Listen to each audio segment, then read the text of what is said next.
Giants hosting the Orioles, and the Orioles are plus 135 on the money line. The Giants are minus 160. Over under 8 runs.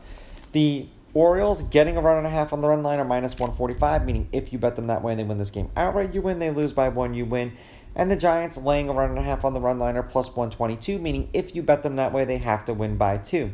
Head-to-head, the road team is 6-4 in their last 10 meetings. The road team has won the last 2 games that they've played against each other. The Giants have won the last 2 games that they've played against each other. These teams are 5-5 against each other in their last 10. The favorite is 6-4 on the money line, and when the favorite wins, generally they've been winning these games by 2 runs or more, because the favorite laying a run and a half is 6-4. There have been 2 one-run games in their last 10, none in their last 3, 1 in their last 4. The unders hit in their last 2 games. The over is 5-4-1, and the over 8 specifically is 6-3-1. And neither one of these pitchers have pitched against the opposing team either last year or this year. The Orioles are 7-3 as a team with Kremer on the mound. He's averaging 5 1/3 innings pitched and 4.5 strikeouts per game in those games. And the Giants are 4-6 as a team with Webb on the mound. He's averaging 6 1/3 innings pitched and 6.4 strikeouts per game in those games. So a batter an inning. It also will just depend upon what they set his over-under at for strikeouts, whether you want to bet him.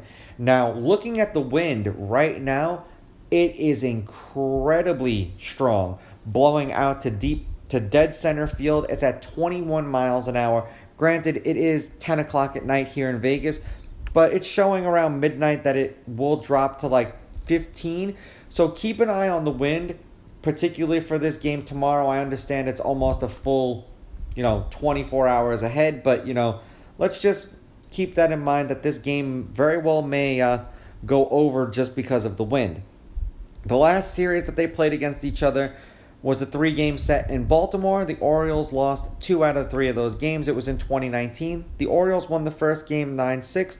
The Giants won the next 2 8-2 and 8-1. In their last handful of games overall, the Orioles are 2-2 in their last 4 and 5-5 in their last 10.